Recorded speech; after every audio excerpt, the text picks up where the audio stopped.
Pourquoi Allah a-t-il créé les moustiques? La réponse va vous surprendre. Qu'y a-t-il de si spécial chez un moustique que la recherche médicale en devient folle? Qu'y a-t-il de si particulier dans la constitution d'un moustique? Découvrons tout ce qu'il y a à savoir sur cette petite créature, tant les aspects anciens que récents. Lorsqu'Allah a donné des exemples d'une araignée et d'une fourmi, les incrédules ont contesté pourquoi Allah donnerait des exemples de créatures si insignifiantes pour prouver sa puissance et son savoir. En réponse, Allah dit « Voici, Allah ne se dérobe pas à proposer l'exemple d'un moustique ou même de quelque chose de plus insignifiant. À l'écoute de ces paraboles, les croyants savent que c'est la vérité de leur Seigneur, tandis que ceux qui rejettent la vérité disent « Qu'est-ce qu'Allah veut dire par ces paraboles ?»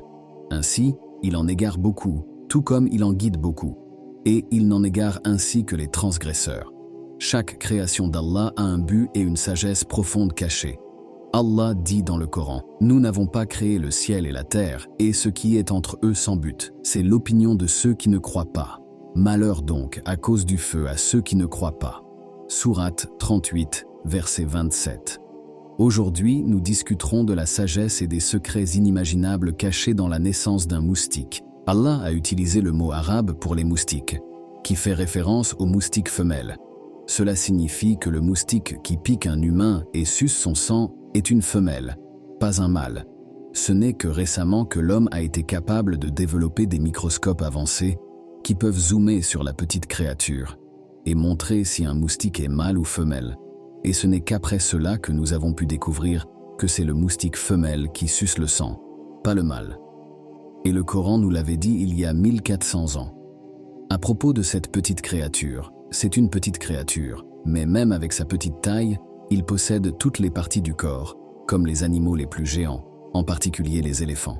Non seulement cela, il a 2 parties supplémentaires également, des ailes et des cornes. Pourtant, il est 1000 fois plus petit qu'un animal sauvage. Si cela ne montre pas la qudrate et la gloire d'Allah, alors qu'est-ce qu'il ferait? Les yeux d'un moustique ont des centaines de petites lentilles et sont énormes pour fournir à cette créature la vision sensible et précise qu'elle possède. Il existe plus de 3000 espèces de moustiques, chacune ayant des habitats et d'autres caractéristiques différentes, et il s'agit seulement d'une estimation approximative. Nous ne sommes toujours pas sûrs du nombre de types de moustiques qui existent. Un moustique a 3 cœurs, et tous sont de 3 types différents. Il a 48 dents, plus que tout mammifère. La trompe du moustique possède 6 couteaux, chacun ayant un but différent. Il possède plusieurs systèmes sensoriels avancés, et c'est ainsi qu'il reconnaît la peau d'un homme dans le noir. Sa salive contient une substance anesthésique qui paralyse la zone du corps qu'il mord. C'est la raison pour laquelle nous ne le sentons pas quand un moustique mord notre peau.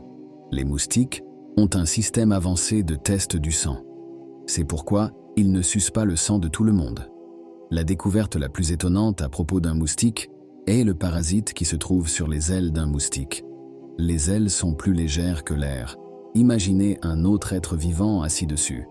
Ce parasite est encore plus petit et plus insignifiant qu'un moustique, et c'est de cela qu'Allah parlait dans le Coran, sourate Al-Baqarah. Allah n'est pas gêné de proposer l'exemple d'un moustique ou même de quelque chose de plus insignifiant. Quand il a dit « encore plus insignifiant », ce parasite est ce qu'il voulait dire.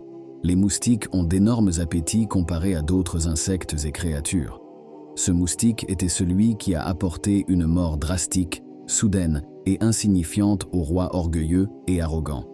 Et il a dit que si toute la création de ce monde se réunissait pour faire un minuscule moustique, elle ne serait pas capable. Les incrédules se sont moqués des exemples d'Allah dans le Coran uniquement parce qu'ils étaient ignorants. Sans aucun doute, la sagesse et la connaissance d'Allah sont sans limite. Cette révélation sur le moustique nous rappelle que notre compréhension du monde est limitée, mais aussi que notre quête de savoir et de compréhension doit rester insatiable. Chaque créature, chaque élément de cet univers a été façonné avec un but, une intention divine qui mérite notre attention et notre respect. Le Coran, à travers ces versets, nous invite à observer, à réfléchir, à apprendre. Il ne s'agit pas seulement de lire le texte sacré, mais de le vivre, de le laisser imprégner notre existence, de permettre à sa sagesse de guider nos pas. Ce Ramadan et chaque jour qui suivra, Puissions-nous nous engager à approfondir notre connaissance du livre d'Allah, à chercher en lui et dans la création les signes de sa grandeur. Que cette prise de conscience nous inspire à vivre avec plus de gratitude, d'humilité et de dévotion. Que notre voyage à travers les mystères de l'univers nous rapproche d'Allah, en reconnaissant sa puissance et en célébrant sa création dans toute sa splendeur. Ce n'est qu'en embrassant pleinement le message du Coran que nous pourrons apprécier la véritable essence de notre existence et la profondeur de l'amour d'Allah pour nous.